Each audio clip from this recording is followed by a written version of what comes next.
I'm here with Anya Foxen today. Anya, is it Anya or Anya. Anya? Anya, okay. Anya. I always ask because you never know. Yeah, well, and it's an unusual name. Anya Foxen. Where does the name come from? Both names. It's so Anya is Russian. It's like the diminutive form of Anna. Um, and then Foxen is actually something that my partner and I chose when we got married. So we wanted to either neither change our last names or both change. So we named ourselves after Foxen Canyon Road, which is a road and wine country around here. It's where we fell in love with wine and each other. Fell in love with each other over a glass of wine, maybe. Yes, yeah, exactly.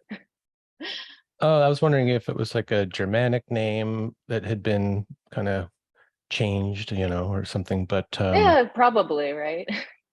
yeah, my wife and I, when we first met, we started playing in a band together, and we called the band Foxes. So Nice. there's a love connection for me too with that kind of name. I mean, it's similar.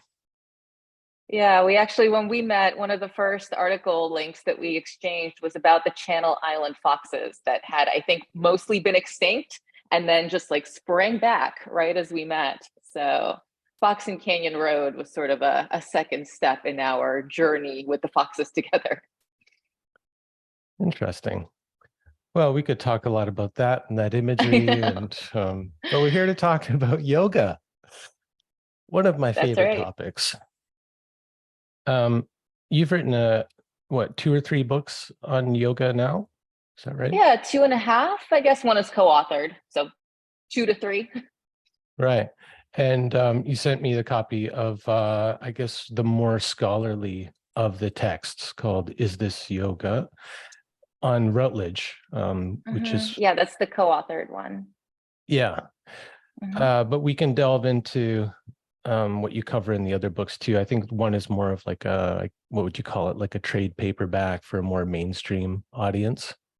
Yeah, I mean, they're all sort of academic, right? They're published through academic presses. Hmm. I think as I've gone along as a scholar, I've tried to get a little bit more kind of accessible. I don't always succeed. Hmm.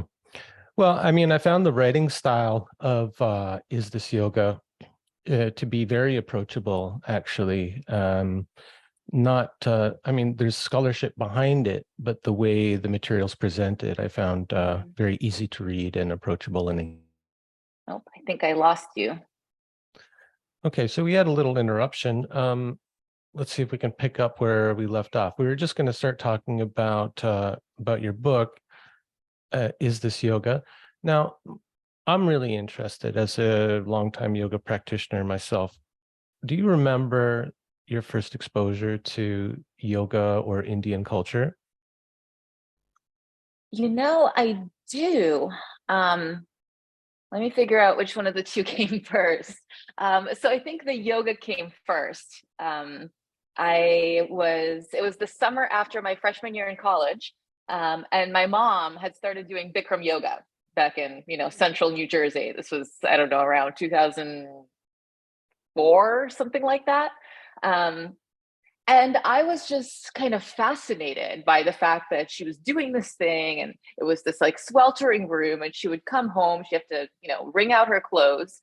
Um, so I went and started doing that with her over the summer. But then very quickly, I want to say maybe even that same fall semester, I also took a class on Indian philosophy. Um, and so it was sort of this very interesting juxtaposition of, on the one hand, this like very physical style of yoga, right? And then on the other hand, like this completely cerebral, philosophical, like, I mean, we were reading the Yoga Sutras, but even that was just completely unrelated to me, it seemed, to like what was going on in my yoga class. But yeah, that was sort of it. Hmm. Yeah, it seems like a kind of seed was planted there, and the juxtaposition of this very commercialized practice Mm-hmm. and what you're reading in school. Um, so, well, from Bikram, I'm assuming that you got a little more interested in exploring other forms of yoga. Yeah. Yeah, I mean, when I ultimately did my yoga teacher training, it was with Jimmy Barkin, who had been one of Bikram's first students back in like the early 80s, and then subsequently became one of his senior teachers. So it was still definitely sort of Bikram adjacent. It was well after Jimmy and Bikram had kind of gone their own separate ways, but it was sort of within that, hot yoga sort of school of stuff, all these folks that had sort of separated themselves from Bikram, but then held on to the heat and held on to, some of the poses that were sort of specific to that lineage. I mean, I'm still sort of there, I normally what I do is kind of hot vinyasa. So I definitely had explored other styles subsequently, but it's like I just kind of keep finding my way back into the really hot, sweaty room. Hmm. Did you ever try to find something that was quote unquote more traditional? Hmm. That's a good question. I mean, I think by the time that I would have sort of branched out enough to do that, I had already kind of started, like I was enough along my academic path to sort of start to question the whole concept of what is traditional. Um, yeah, I think that's that's kind of the only answer I can give because I mean now 15 almost 20 years on I'm not sure what that even means, right? Like, Yeah. Yeah. Well, what were the first steps you took to digging into the roots of yoga, trying to hmm, understand, where this practice comes from and how it got to look the way it does? yeah. And you finally get to a Bikram class and you go, how did Hmm. this thing I'm reading about in the text become this thing? Yeah, absolutely. And that really bugged me, right? I mean, this again, we're talking maybe 2004 to 2007. I was kind of getting, into yoga, both, from a kind of practice standpoint and also from an academic kind of more like again cerebral intellectual standpoint. Um, At that point, yoga scholarship was really kind of a non-existent field still. There had been a couple of studies. I mean, there had been the really classical ones all the way back in the day in the mid 20th century. But as far as modern stuff, there was one book by Joseph Alter, Elizabeth E. Michaelis's book, that's now kind of like foundational to the field, had just come out, I think. So, I mean, I'm a nerd. So my inclination is always to kind of like go read books. But at the time, there really weren't any books to read. Um, and, when I would ask teachers, so like, what are we doing in this class? How is this related to, yoga in terms of philosophy and history? How old are these poses? Nobody could really give me a straight answer. Mhm. Um, and so, I mean, that was basically the impetus behind me going and doing a PhD because I was like, I have to figure this out. Like, my life will have no meaning unless I can figure this out. Got like a mystery to solve. I mean, that's the kind of shit you come up with when you're in your early 20s. You're like, Yeah. yes, like I have this question, and there must clearly be an answer to it, right? Because how could there not be? Um, and So then, of course, you get a little bit older and you realize maybe there's not really a straightforward answer. right. Yeah, yeah. But what do you think that first question was? Was it what is yoga? Like what is really yoga? I mean, I think it was that, but I think, it was always kind of more personal for me. I think it was, what is my practice? Right? Like, what am Like I what am I doing? doing? Yeah. What am I Mhm. doing? Because it was doing something for me. Mhm. Even in this sort of hyper physical kind of form of it, like something was happening. And so I wasn't really willing to write it off as just like, oh, this is glorified exercise. Right? Like something about that had to make sense. It had to have come from somewhere. And so I think that was really sort of the mystery, right? It's like how does this emerge out of something like the Yoga Sutras? What is the connection, if there is any at all? Mhm. And like lying there on the floor after an intense practice in Shavasana, wondering, is this what they mean when they say the state of yoga? Like this? Exhausted contentment? Yeah, I don't know that I ever kind of thought highly enough of my own practice back in those days to really ask that question. But maybe, yeah, maybe there was some of it to that, right? Because again, yeah, I was feeling something. Um, and it wasn't just, oh gosh, I'm tired and really hot. Like there was something more profound there that I hadn't ever experienced before in my life and that I wasn't really used to experiencing in any other circumstances. And so like it seemed to me that there's just like there had to be something there. Hmm. Yeah, I know just what you're talking about. I was like a yoga dilettante for a long time, just trying out whatever Mm, classes. I didn't really know there were different schools. I would just kind of go to whatever class was convenient. hmm. In the 90s, there wasn't a lot. So it was like take what you can get kind of. And then later, when I started to do my research, I figured out, oh, that first teacher, he was like, he was an Iyengar guy, Mm, hmm. and this and that. And then I found vinyasa, which I didn't know what that word meant or anything. I just know that when I went to that class, I felt that special something, and I was able to kind of locate it as there's something about the combination of breathing and moving that touched Mm, something inside of me that, like you said, I hadn't never felt before. It was like this light went on inside. I said, "Ooh, there's something to this. Like I kind of get all the hype about yoga now." And then I went yeah. in pursuit of that. Like, what is that thing, and what's the kind of the way toward that? Is there kind of a clear path to replicate that experience and all of that? And that sent me on Hmm. a whole journey. But it's interesting because you just kind of had this practice. I was more exploring like different types of practices and lineages and things like that. I'm a very kind of Hmm. practical type of person.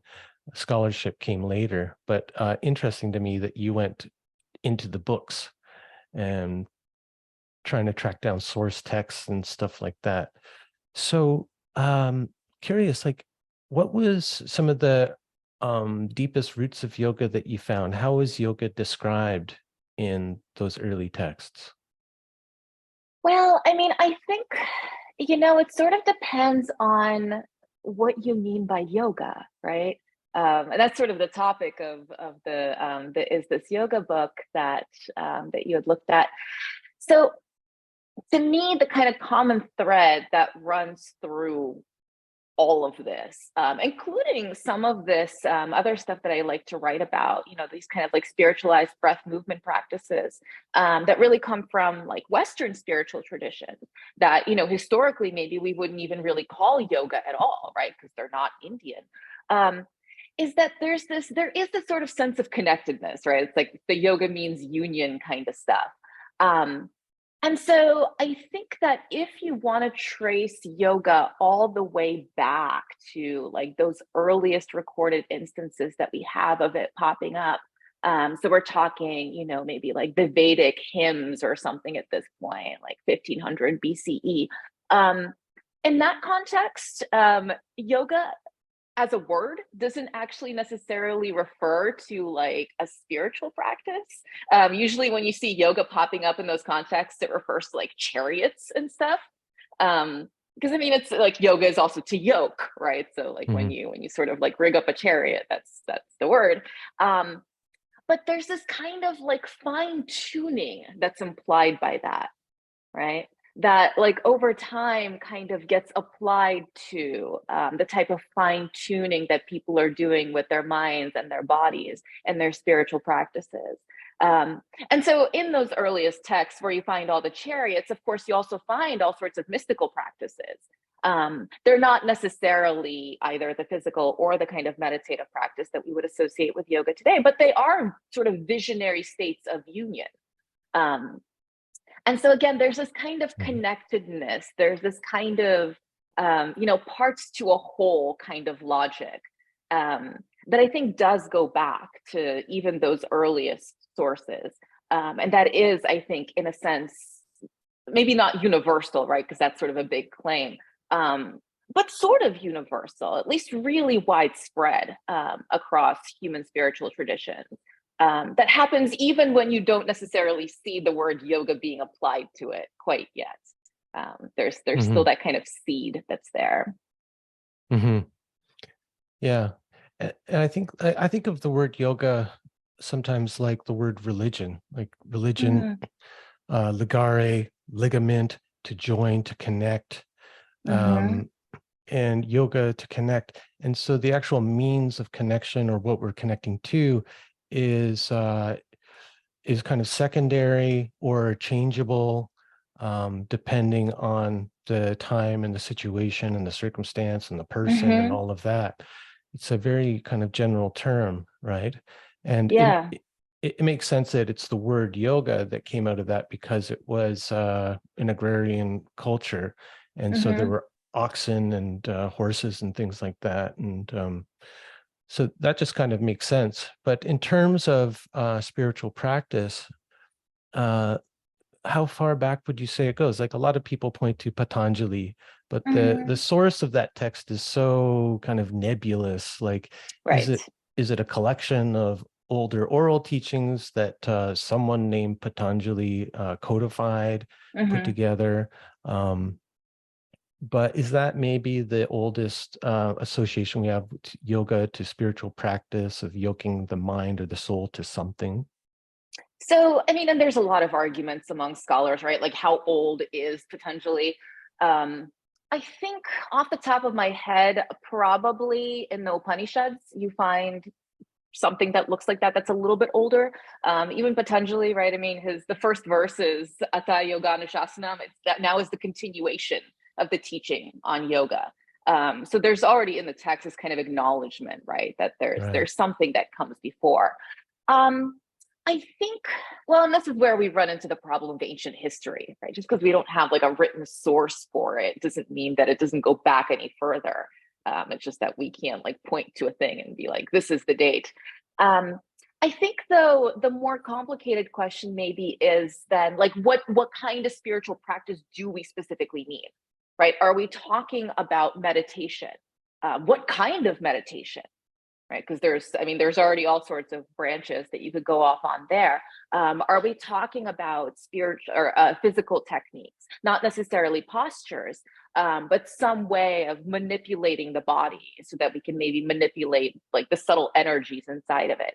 um, and so all of those things I think are already kind of floating around, at least in some of these later Vedic sources. So we're talking about like the time of the Buddha historically, right? We're talking maybe 5th, 6th century BCE. The meditation is there, some of these physical techniques that are more associated with like renouncer traditions. These guys that are, dropping their lives essentially, right? Leaving their homes, leaving their families, going off and engaging in some of these pretty hardcore practices.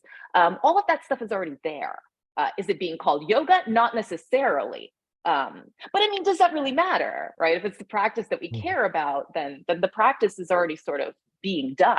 It might be being done differently than what we see today, or even what we see, than like in 500 CE. But again, the seeds I think are already kind of there. Yeah. I mean, the question, what is yoga, is kind of an impossible question, because it's so many things and it's been Mm. applied in so many different ways. But the common thread being the yoking. Yeah, the Even connecting, right? well, Hmm. even in like the kind of 5th century hatha yoga practices, while externally there's postures and breathing practices, the internal process is seen as a union of different things. I mean, different Hmm. metaphors are used: the sun and the moon, the different pranas, Hmm. you Yeah, know the upward breath and the downward breath. yeah, or Hmm. from the two nadis into Hmm. Sushumna, the central Hmm. channel, and all of that, and that bringing about something like a kind of health, or power, um, immortality, even. I mean, big Hmm. claim. The immortality I always thought of as metaphorical, though. Like, if we connect to something, kind of like that sense of oneness or dissolution of the Hmm. small self, it feels immortal, you know? not that it's going to Yeah. help your body to live forever, but you connect to something, that sense of immortality. That's how I've That's always how I thought of like it. to think of it too. Yeah, I'm kind of, for me, the jury's still out on these like immortal superhuman beings that are, just like hanging out on mountaintops or whatever. Or in the astral realm, you Or in the, know? well, I mean, like, between the mountaintop and the astral realm, right? It starts to get a little slippery. Well, I've got to say, I've had some experiences where it seems like there's some connection to those realms, and that these Hmm. beings maybe are there. And it may be a figment of my imagination. I have no idea, but I'm kind of a phenomenologist. I take the experience as it comes. And Hmm. experience is like something visited me in Shavasana and did some like work on my energetic system, these kind of wild Yeah. experiences we can have. So who knows? Well, and just Um, because it's in your imagination, quote unquote, right, doesn't yeah, mean that it's not real in exactly. some really meaningful way. Yeah, I agree. I don't like to denigrate the imagination as Mhm. a figment of or a product of the mind or something. Um, Hmm. Hmm. okay, well, that's a really hard question. Like to ask, is this yoga? Like to look at something and assess it. Is this yoga? We have to go into the question, well, what is yoga? What are we talking about Hmm. when we're talking about yoga? And then, like you said, it really opens up. It's like, well, I don't know.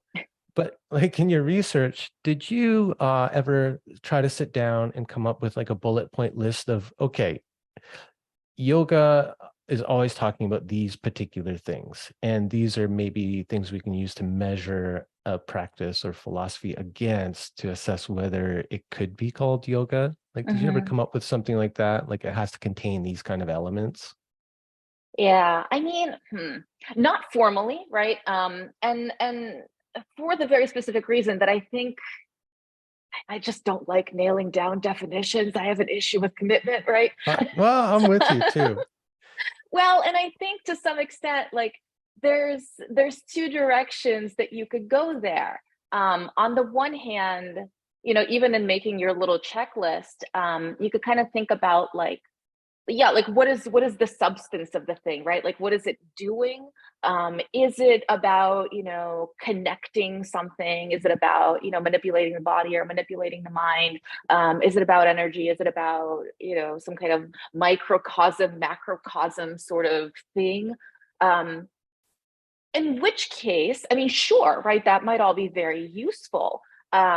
But we could look at Indian culture and we could find those things. But we could also look at European culture and we could look at, North African culture and we could look at East Asian culture and we could also find those things. So then do we call all of those other non-Indian things yoga?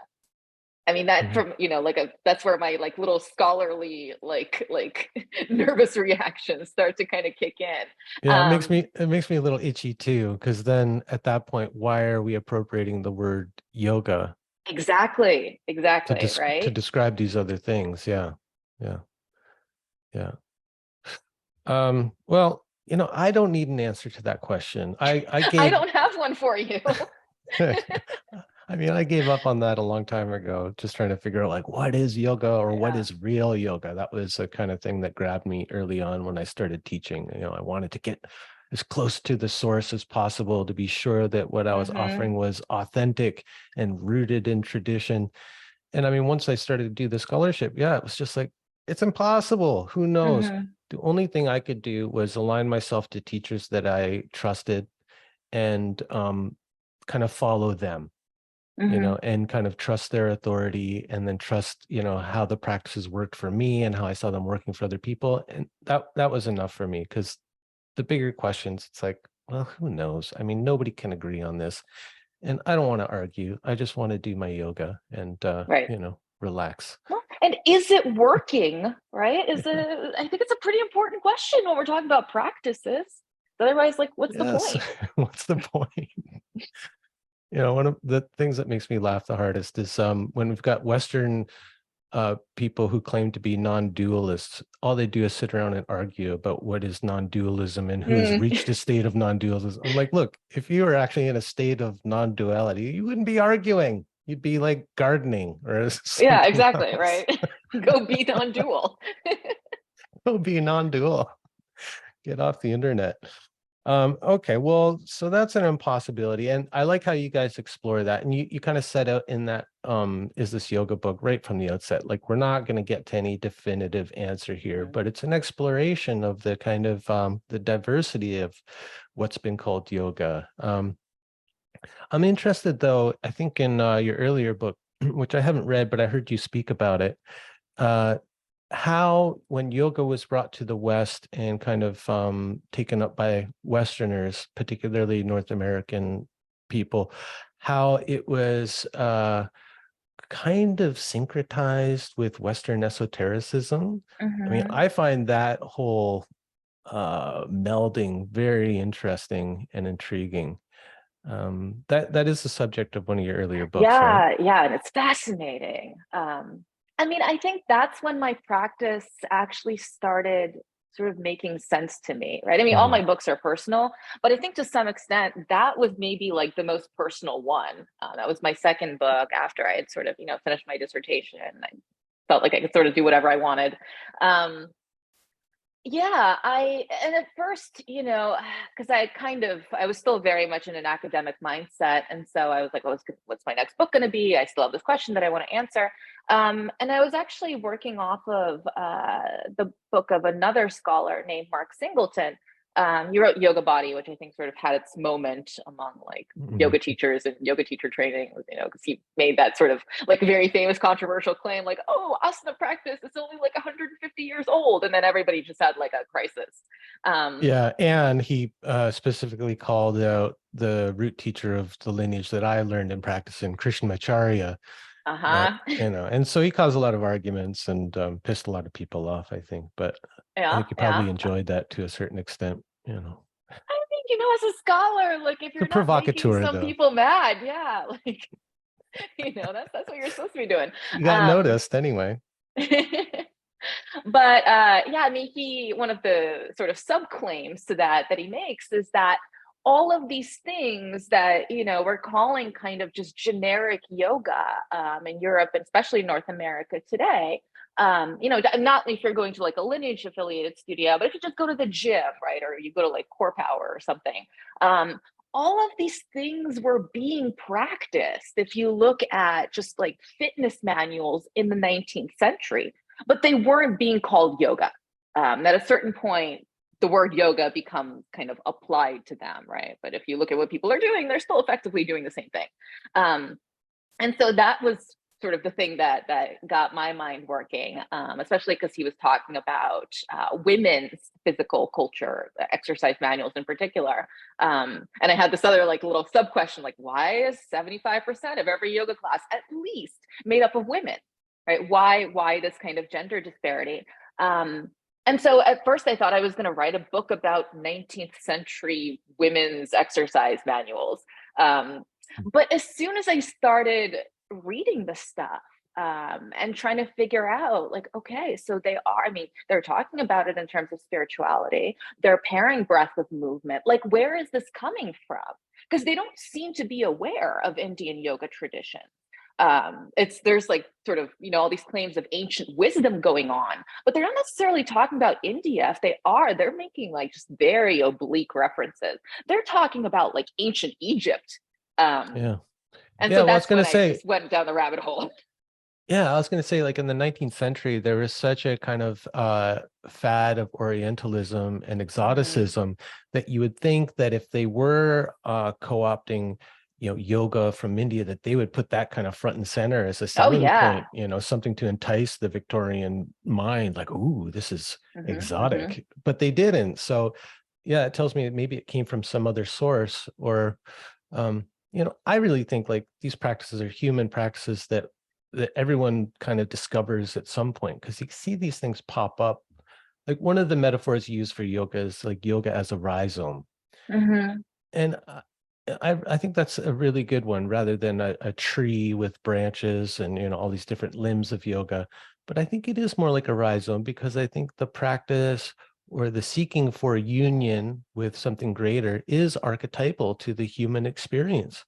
And so it's going to pop up in different cultures and times in Mm-hmm. different forms, but there are going to be some like kind of essential ingredients to it, like the breath.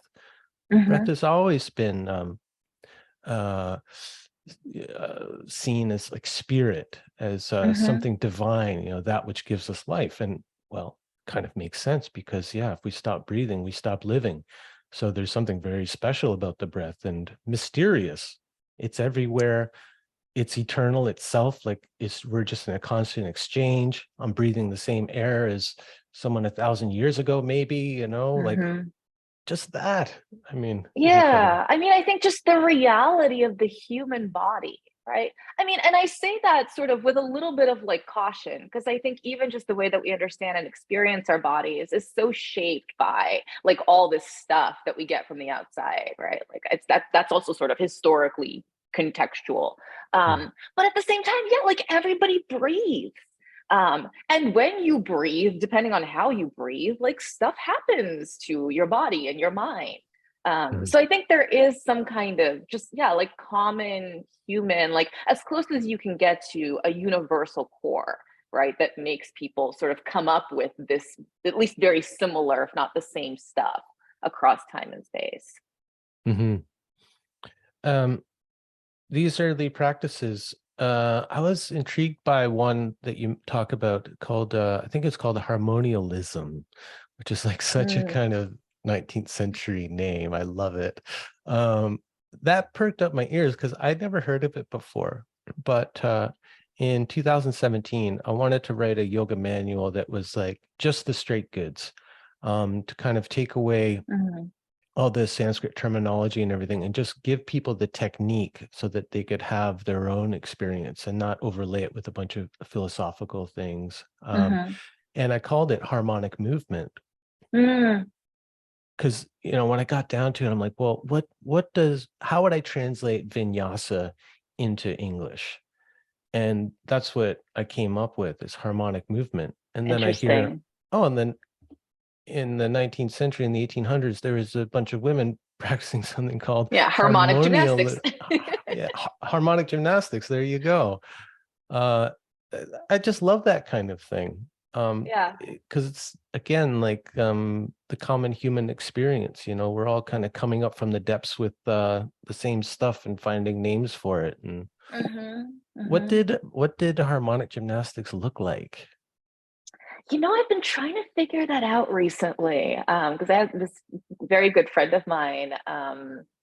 She and I were at the same conference, and I was giving a talk actually about one of these 19th century women that essentially sort of invented harmonic gymnastics.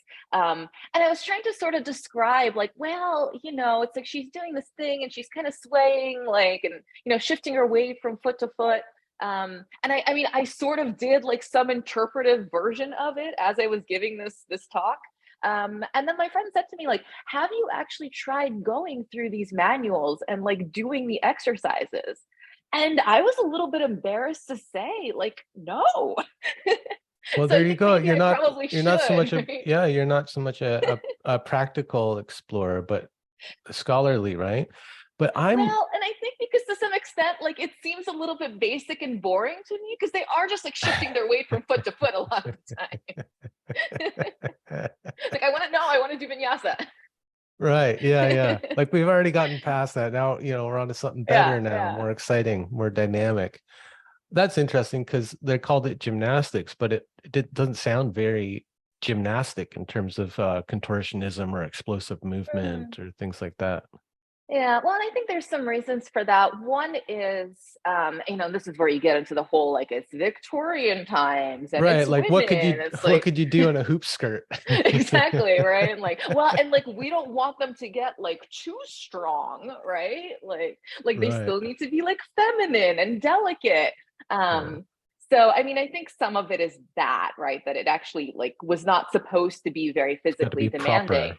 Hmm. Yeah, but on the other hand, it's kind of because it's coming out of, they call it gymnastics, but again, there's sort of like a complex tangle of reasons for why that is. One of the places that it's coming out of is actually training for like actors, and not just like dancers, right? But people who would like move their bodies to express some kind of aesthetic something in a variety of venues. So actors, but also like just people doing like rhetoric or something like that. So it actually was supposed to focus on these like very, sort of fine-tuned, like very subtle gestures, right? Like sometimes it really makes a difference, like exactly how you curve your hand. If you're trying to like on a stage convey something like in a very subtle way. So I think there's something there that really is very closely tied to not just like exercise and physical fitness, but also aesthetics. And that's part of where the harmonialism of it all comes in, right? Because it's music, and it's this sort of way of, again, kind of like calibrating, right? Fine tuning the body as though it's almost like an instrument, so that it can kind of be in tune, in harmony with like the entire cosmos. Did they use that kind of cosmological terminology, or was it? They did actually, yeah. yeah. Okay. Mm-hmm. So there was a spiritual element to it. Yeah, absolutely. Were you able to find any? Well, first of all, I want to see those manuals too, and I want to at least experiment a little bit. I'll send you some. Yeah, if there's something there, like, wouldn't that be kind of a cool revival, Yeah. But maybe it's just too boring for us moderns. I mean, but I think to some, like if you have any dance training, and I think it's why you see so many dancers who become yoga teachers, you've already done a bunch of this stuff. In fact, I've had yoga teachers who had a background in dance, essentially just like at the beginning of a yoga class, instruct one of these like weight shifting exercises. And it's like I can't imagine they got it from their yoga teacher training. They must have gotten it from whatever training they had in dance. So this stuff is very much still around. It's just, again, it's kind of branched off, right, in these different disciplines. Yeah. Were you able to then track anything that started to resemble what we think of as vinyasa? Like I remember seeing some old pamphlets of the I don't know if they called it Surya Namaskar or just like sun salutation, but kind of 19th century era, maybe early 20th, pamphlets of these 12 movements that were supposed to bring health and longevity and vigor, that kind of like physical culture type stuff. But I remember, like, I seem to remember anyway that it was still from like an Indian source, like some Swami or Yogi Baba type guy, whoever it was, who knows. But was there anything coming out of kind of Euro culture that resembles something like what we think of now as yoga? Yeah. And so I think this is where, because like when we're talking about vinyasa, it's not just that it's breath and movement, right? I mean, and it might be repetitive to some extent, right? Like a sun salutation isn't that many different movements, but it's still moving kind of from pose to pose, which is different, let's say, than just like me standing and like rotating my arm over and over and over again. I mean, that's also like a dynamic movement, and I could pair it with the breath, or even just lifting my arms over my head or something like that. But it doesn't have the kind of dynamism, right? It doesn't have the kind of, again, almost like a dance-like quality that like what we think of as vinyasa today tends to have. The sequencing, yeah. Yeah, the sequencing, exactly. And so, I mean, weirdly, like the first place that I've really found something like that is in this, these women's physical culture manuals before any kind of, again, kind of contact with Indian yoga traditions comes in. What they're calling it is statue posing, which sounds so weird, and it's like so fascinating. So basically the idea, right, is because they're coming up with all these like aesthetic formulas for, if you move the body this way, it expresses, despair. If you move it this other way, it expresses joy. And what they're looking at, because this whole like kind of Victorian neoclassical revival, are these classical Greek sculptures. And how the sculpture, even though it's a sort of static form, it like conveys emotion because of the aesthetic principles of the thing. So they come up with this thing where it's like you statue pose, right? You assume the aesthetic forms of these Right. statues, but you do it in a flowing sequence. Right. Huh. And so the whole point of the thing is that you're supposed to kind of very gracefully, very fluidly, very effortlessly move from one pose to another. And so again, it's completely divorced, right, from any sort of like what we usually hear as the rationale behind vinyasa, but like they're kind of doing it. Hmm. And some of this, I mean, just because again, there's so many ways that I think you can like arrange the limbs and stuff. Some of what they're doing does sort of look like yoga poses. Um, but that's early. I think very Yeah. quickly after that, though, you get this like really dynamic kind of exchange between those women, right, that are doing this like weird neoclassical thing, and like you said, kind of Indian teachers, right, who are also innovating, to be clear. Hmm. It's not as though they're just carrying on some kind of timeless tradition. They're also looking for ways to, maybe incorporate elements of like indigenous Indian physical culture. Like that's also a tradition that's evolving. And so at a certain point, they just kind of like come together and start to really evolve in conversation with one another.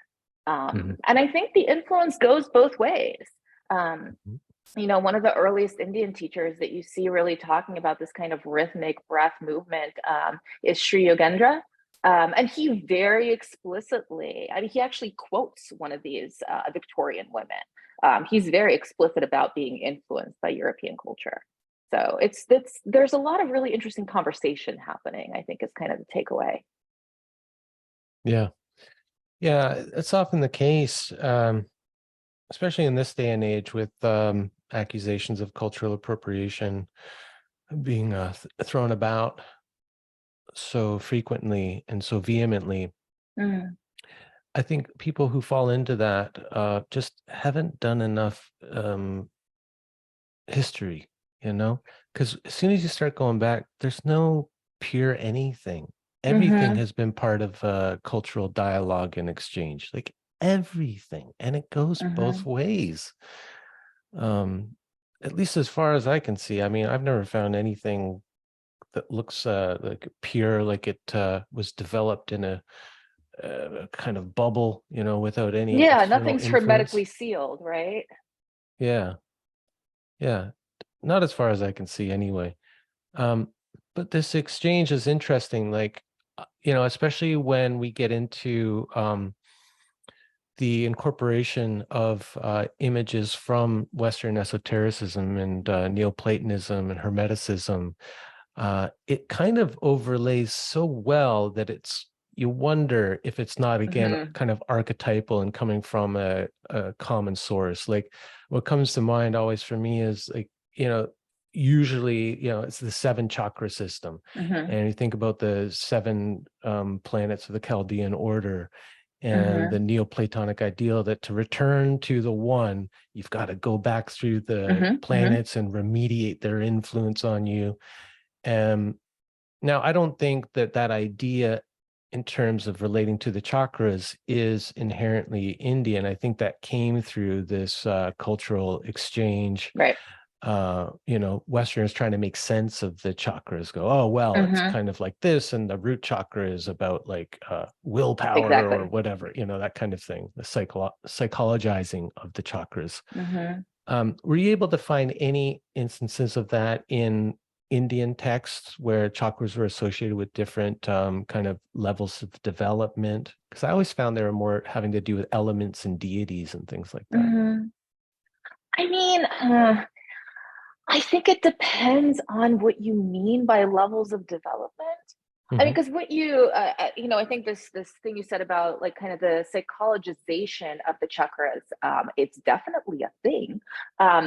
But also, like even on the Western front, it's like a fairly modern thing, right? For us to be thinking in these like specifically psychological terms. Hmm. Oh yeah, If you look at 150 how years. yeah, That's yeah. I it. mean, Yeah. they are talking about ascending through the planets, right? Kind of whether it's you're conquering the archons or whatever, you're remediating sort of their astral influences or whatever. All of that is there, but to think about it in this kind of it's like layers of your personality or something like that for us, right? Like kind of in Euro American culture is very modern. So I think, I mean, I haven't thought about this at nearly great enough length to really be making any kind of like conclusive statements, even if I were inclined towards such a thing. But I think if you were to look at just like the broad range of what chakras get associated with in medieval Indian texts, you could probably find something like that. I mean, because certainly the idea is also it's ascent, right? And it's ascent through different levels of the cosmos. They're not talking about it in terms of planets. They are more talking about, you know, deities, right? Yeah, maybe certain realms or something like that. But it still has this kind of I don't know if hierarchical is the right word, but at least sort of an upward sort of trajectory to it. And it is supposed to, I mean, kind of, it takes you to higher levels of development, right, of consciousness as you go up. So I think there are also just like compelling similarities between the two systems that, yeah, sometime in the 19th century, you know, made a bunch of both Western and Indian people on both sides go like, oh, I wonder if this is the same system, right? Mhm. And then they start kind of like mixing the two. And that's how we get 7 rainbow colored chakras that are now associated with like planets and musical notes and stuff. It doesn't mean that the Yes. similarities weren't there, right? They Well, just, I mean, that's another example, the kind of music of the spheres, kind of Robert mm-hmm. Flood type thing, like that Pythagorean, you know, 7 notes of the scale, Yeah. ascending, all of that. I mean, that's in there too. And I mean, yeah, you can kind of overlay all these things together and come up with like a wonderful eclectic new age practice, you know, where Mm-hmm. you're humming different notes as you do your breathing practice and visualizing colors and, you know, petals opening. And I mean, I think I did that at Esalen a few months ago, actually. People are doing that. I'm sure you did. Yeah. And it's kind of its own thing at that point that Mm-hmm. that kind of appropriates from actually a bunch of different traditions, you know. And Yeah. that to me is just kind of like evolution of human culture, especially when it becomes globalized and the exchange of ideas becomes more fluid Mm-hmm. and rapid. Mm-hmm. Like we're going to get more syncretization. That just seems to me like human nature. It's like, ooh, this is interesting, or this helps me Yeah. make sense of the world and myself and my place in it. And like, okay, I can use this to help me make meaning. Mm-hmm. Mm-hmm. Yeah, and I think that's it's a wonderful and a beautiful thing, actually, right? I mean, I have my own very specific approach to like spiritual practice, but in my mind, that's like exactly what we should be doing, right? We should be learning from each other and like kind of like mutually enriching our traditions and our practices and our ways of thinking about the world. Um, Mhm. I think, I mean, to some extent, I don't want to completely dismiss this idea of cultural appropriation, though, right? Because I think like the power dynamics of the thing also matter. Um, you know, when we start to make historical claims about like authenticity on either end, it can get really problematic. But also like colonialism was a thing, right? And It is a I mean, thing. it is a thing. The power dynamics have not been equal. And Totally. you know, those people that want to sort of bring up the question of like, well, but look, you know, look who's speaking for yoga, right? Like who's being represented in these spaces, who's being included, who's being excluded, who's making money off of Mhm. this stuff. That's when I'm like, yeah, okay, like maybe we should be talking about cultural appropriation, right? There's like all that, especially kind of in this capitalist, you know, neoliberal world that we live in. Like that stuff matters. As much as we would Yeah. all like to have our sort of mutually enriching spiritual practices. Hmm. Yeah, definitely appropriation needs to be in the conversation, but it can't be the only thing. That becomes its own kind of like cultural segregationism, Mm-hmm. which makes me very uncomfortable. It feels Yeah, like like just who owns another, culture, right? well, it's like, yeah, or who's saying that this culture is off limits to these people. Mm-hmm. It just seems like another expression of colonial mindset to me. Mm-hmm.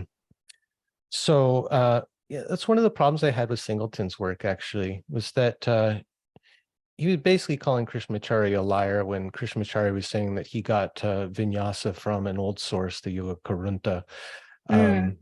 And Singleton was saying, no, he got it from Swedish gymnastics. And he was doing it just because he was a good marketer or something like that. I was like, well, can't you just give him the benefit of the doubt? Like, what's your problem, dude? Like, relax. Like, let Krishnamacharya have his story about where it came from, you know?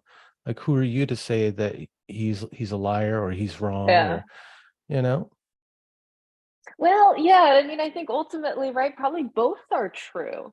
I mean, we know that like European physical culture, because of colonialism, right, because of all these other things, was a huge influence on these guys who were kind of developing yoga systems in the late 19th, early 20th century. But at the same time, I mean, yeah, there's tradition, right? And there's indigenous Indian forms of physical Mhm. culture that, again, they're kind of working with, right? And they are innovating, but yeah, that doesn't mean that they're like doing something like illegitimate or like, I mean, Yeah. again, like I have a problem with like traditional as a concept because I just genuinely don't know what that means anymore. But I mean, that's traditional in its own way, right? It's all coming from somewhere. It's all Every tradition. there's a first time for everything, right?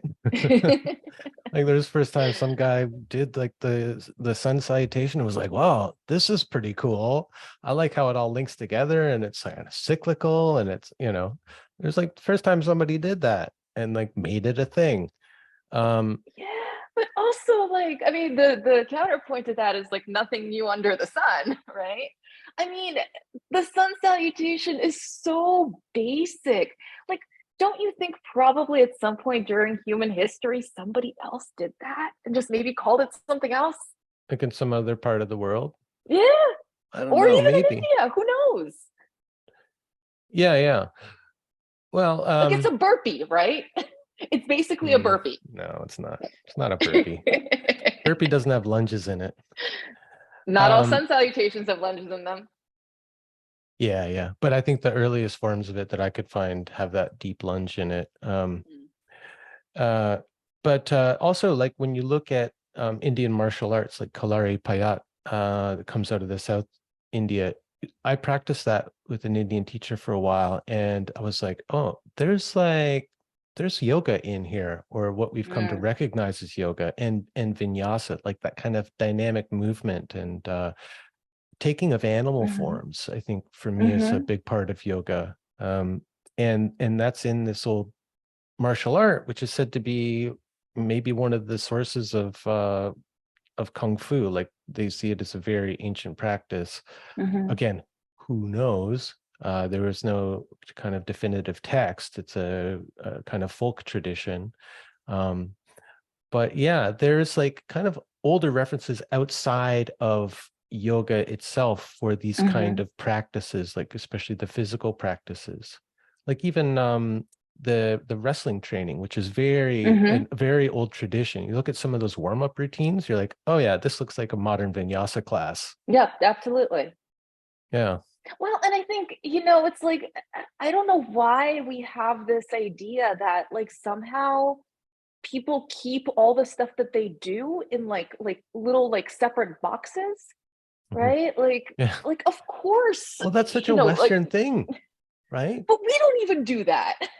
I know, because we're modern, but like I think that is a product of the Western mind, to want to kind of categorize and segregate things. And maybe it's something actually out of like Protestantism and like Puritanism, like Oh, maybe. the kind of intermixing, like you see that with kind of racial thought too, and things like Mhm. that. That kind of old yeah, 18th, 19th century kind of thinking. But it's not the way the world works. Like culture is always syncretizing and melding, and it's like Mhm. it's a stew. So yeah, I just think at the end of the day, like, well, who cares? Like, just do the practice, and like, don't be an asshole about it. Like, if you got it from somewhere, tell people where you got it from, or Mhm. whatever. I mean, I completely agree with you, but also like some people really care, right? I know. We'll let them have that. What else did I want to talk with you about? Well, maybe about alchemy too. I Mm, think that's a very interesting connection. I think often people these days look to alchemy as oh, this is kind of like a Western magical system, or it's something that we can mhm, safely practice without worrying about accusations of cultural appropriation and mhm. things like that. But if you look at alchemy, it's not from Europe, you know. I mean, there's very few things that are from Europe per se, Well, those are right? all pretty Like, well wiped out by, Christianity. exactly. So yeah, it's hard to find sources for our own kind of quote unquote own traditions, right? But I mean, there are some incredible similarities between like tantric hatha yoga and alchemy that just Hmm. kind of beg to be played with, like Oh, absolutely. yeah, what were you able to find in that? Like kind of what came first, like the idea of yoga as a kind of inner alchemy. Was that Mm. already kind of present, or was that another thing where somebody kind of forced that understanding onto something? You know what I mean? That's a really good question. So I think the first thing that we'd have to do if we were to kind of think through that question is we might want to differentiate between like what I'm going to call Western, right, in that really complicated sense, alchemy. Mhm. So, I mean, sure, like Renaissance European, right? But before that, sort of like the ancient Mediterranean world. Um, but what we associate with like European alchemy today. That on the one hand, and then Indian, South Asian alchemy on the other hand because there's Hmm. a lot of similarities and there's a lot of overlap between those two traditions, but they're not the same. Actually, interestingly, I'm like constantly thinking through this now because I'm working on another book with a friend of mine on Kundalini. Oh, great. So I'm like thinking through all this stuff. One really cool thing that, or one really cool difference that you find is they actually flip the gender symbolism. Hmm. So in Western alchemy, right, or Western culture in general, the moon tends to be feminine, the sun tends to be masculine. In Indian alchemy, it's the opposite. It's the moon that's feminine, it's the sun that's, or it's the moon that's masculine rather. It's the sun that's feminine, right? It's this because you have this idea of Shakti, this sort of fiery feminine energy. Um, It's very and South Indian. so Yeah. yeah, Yeah. yeah. And so I mean, I think that as far as like yoga and Western alchemy, which I mean, obviously you sort of find that stuff in a lot of places from the late 19th century onwards. That's another one of those like there were maybe compelling similarities there already kind of situations. But between Hatha yoga and Indian alchemy, that's a really interesting open question. And it might be sort of a chicken and egg kind of thing. The scholar that's probably done the most work on this is David Gordon White, who's actually one of my advisors at UCSB, where I did my PhD. And so one of his first books actually is called The Alchemical Body. He makes this argument that essentially the people that are developing hatha yoga systems, during say 12th, 13th century or so, are the same people that are sort of engaging in this alchemical thought and practice. Hmm. So he sees the two as evolving kind of side by side. Hmm. Um, I think that's probably like the most historically responsible way that we can have of looking at it, right? I Hmm. mean, because we're not going to find like the first source, like that first thing that Yeah. happened. Um, Well, I think it's another one of those like things aren't separate; they're not hermetically sealed, and so hermetically people are sealed. There you using, yeah, go. Appropriate and alchemical pun term. intended. Yeah. I didn't actually know that there was a South Indian alchemy system. Mhm. What did they call it, you know? Rasayana is what it's called usually. Yeah, What would that it's the kind translate of as? like the study or the science of rasa. Rasa. Um, Yeah. yeah, and rasa, I mean, being one of these really loaded words, right? That Yeah. can mean a lot of things, but yeah, sort of like this the nectar of immortality, essentially. Yeah. Well, rasa, in musical terms, it's also like a mood or a flavor. Mhm. Um, Yeah, I mean, because the basic meaning of the word is it's like sap, basically, right? And so yeah, that idea of like the flavor of something, the essence of something, I think is kind hmm. of like the most basic form of it. Interesting. So, well, this another brings up another interesting point about like appropriation within Indian culture. Like I've heard stories of how the Brahmins appropriated yoga and kind of tried to clean it up in a Mm, way. The idea of like Raja yoga, this yoga of the mm-hmm, mind being better than that kind of dirty folk yoga of hatha yoga, doing all those postures and everything, that forceful yoga, and kind of mm-hmm, looking at it in a denigrating way. But maybe this is also a case of these alchemists going, well, actually, like these yoga practices could be a way to actualize the processes that we're doing in other mm-hmm, ways, and to just make them physical and kind of self-contained, the body mm-hmm, as mm-hmm. alchemical vessel, that kind of thing. um, Yeah. I mean, so I think in Western alchemical thought, broadly speaking, right, or such sort of Western esotericism, we have this idea of kind of like as above, so below, right? mhm. The That old I think chestnut. yeah. The closest thing to that you get to that, as far as I'm aware, in Sanskrit and in Indian thought, is ata lohe tata dehe, as in metal, so in the body. Hmm. Right. And so this idea that the same sort of like the same thing that you would do with manipulating metals and just like kind of like chemical alchemy, right? Those same logics, those same processes are happening within the body, when we manipulate like the body's subtle energies. And Mhm. ultimately, I mean, that's not like a coincidence, right? That's because there's like this logic to the world, because everything is one thing. And so, of Well, and course, as above, so below, right? Of course, as in metal, so in the body. yeah, there's something about that that is on a more horizontal plane, though, than the as above, so below, as Mm, within, as without kind of thing. Like yeah. as in metal, so it is in the body. Like heat is such a kind of central component of these tantric practices, Mm-hmm, stoking the agni, the inner fire, mm-hmm, mm-hmm, in order to cause a transformation. And so forging of metal, shaping of metal, the catalyzing element is fire, and mm-hmm. application of heat in order to mold and transform and even to purify. Um, that makes total sense to me. It's interesting that metal is the kind of primary metaphor there. But what they're also, I mean, this is where you get back into kind of like the symbolism of the thing, right? Because also what they're referring to is, not just, I mean, yes, for sure, like the purification, the perfection, right, of the metal and of the body, but also this idea of kind of combining opposing principles, Mhm. especially kind of masculine and feminine principles, right? So, as in metal, so in the body, right? As in metal, or metal broadly understood, we combine sulfur and mercury. So in the body, we combine kind of the Sun and the masculine moon. and feminine essences, right? But so too, and this is where I mean, you're absolutely right that the Indian version of it is kind of more horizontal. But the vertical is implied in the horizontal, right? The horizontal works because it's all kind of Shiva and Shakti, right? Because it's combining these principles of kind of like consciousness and energy, in the broader scheme of the cosmos. Yeah.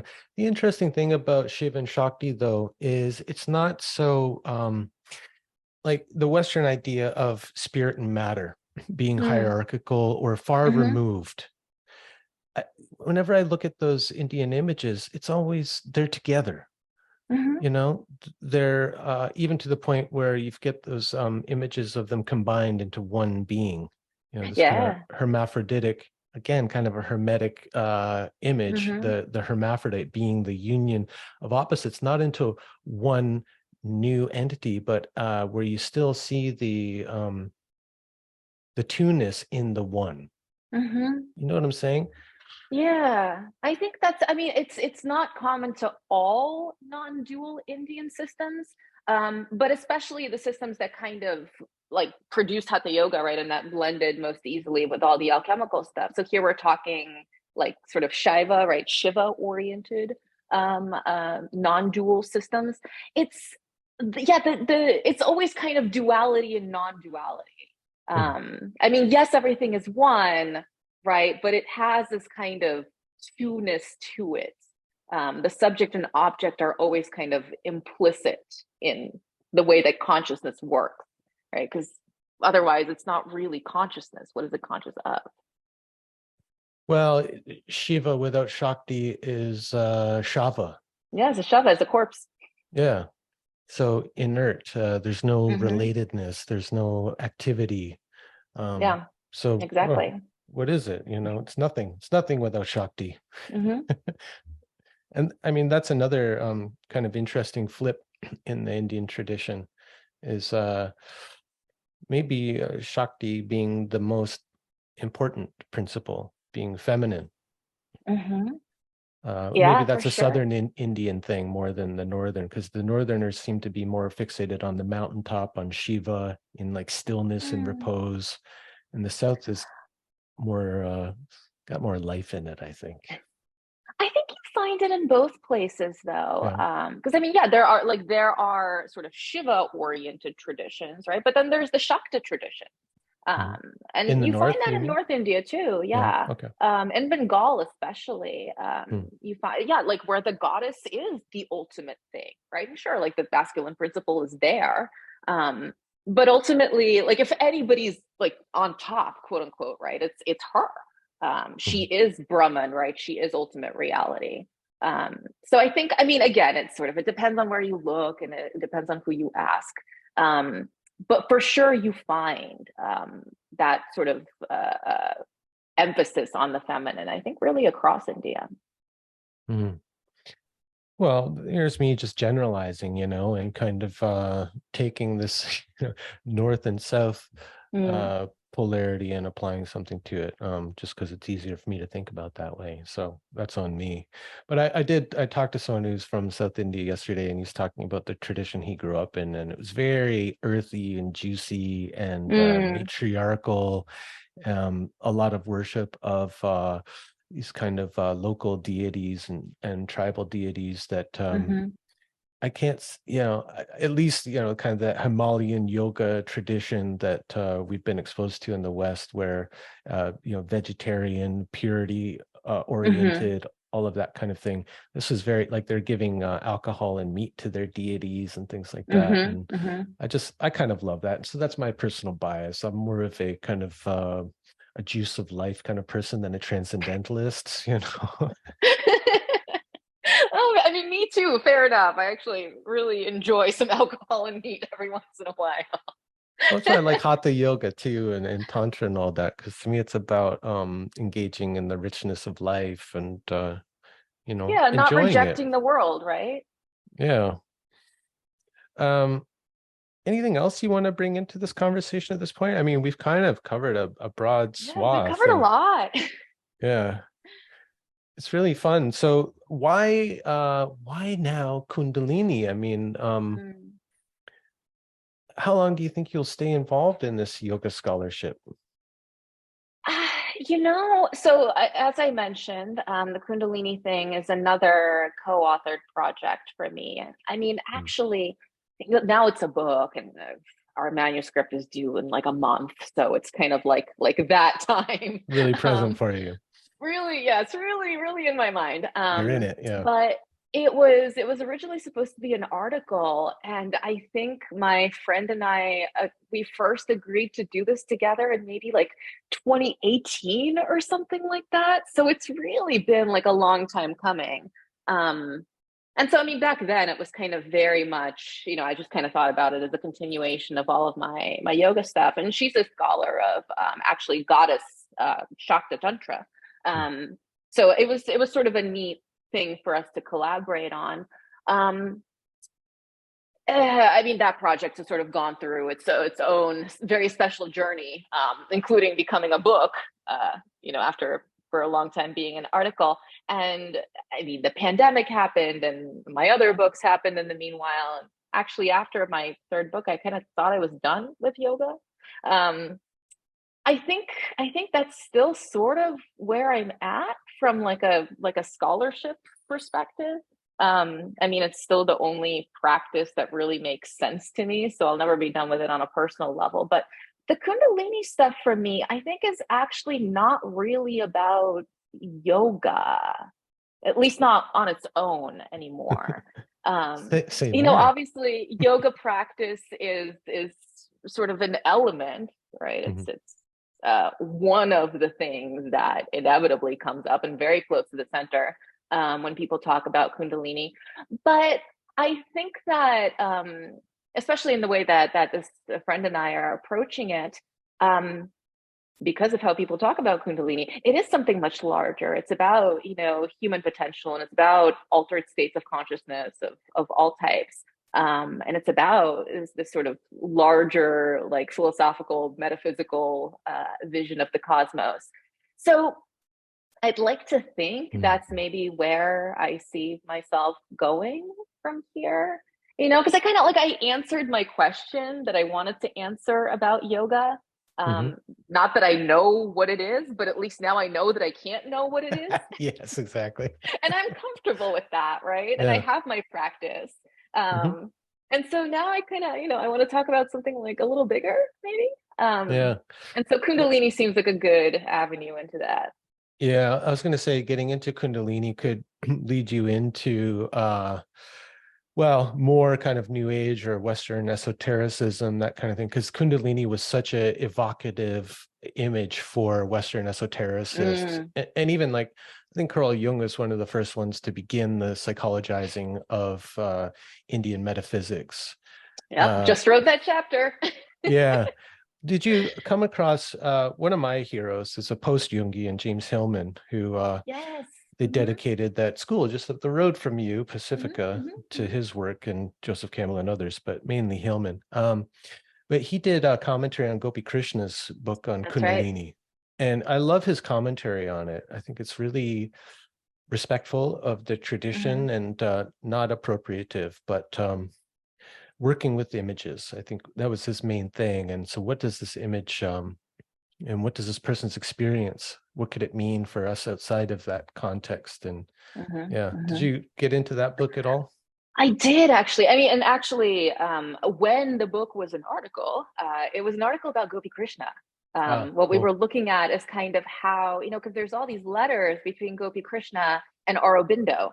Mm, When Gopi Krishna is in the midst of his mm, experience, I mean, he's trying to cool. figure out what happened to him or what is currently happening to him. And so he writes to Aurobindo.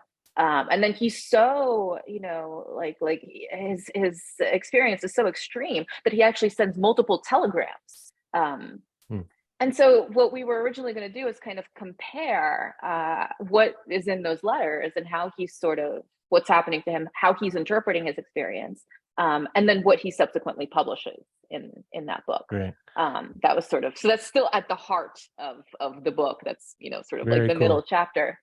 Yeah, I look But forward to yeah, it. Hillman's commentary is also kind of a fascinating addition to it. Although Yeah. it's interesting. I think you're right. It's very respectful. Um, but at the same time, like he and Gopi Krishna are almost talking about two Oh, completely yeah. different versions of the world, right? Yes. Yeah, and Hillman, I mean, he's got a kind of anti spiritual bias to him. And so, but I appreciate what he brings to the conversation for sure, Mm-hmm. especially that's kind of early Hillman too. Um, but anyway, so manuscripts due next month. So we're thinking next year publication, something like that. Look forward to. Hopefully, yeah, yeah. Okay, cool. Well, please come back and let's talk Kundalini. That's another one of my favorite Sounds topics. amazing. I really enjoyed this conversation, and I hope that it's been interesting for people to listen to. So thanks a lot for taking the time Yeah, and thank speaking you with so us. much for having me. This was so fun. Yeah, good. Okay, we'll take care. You too. Thank you.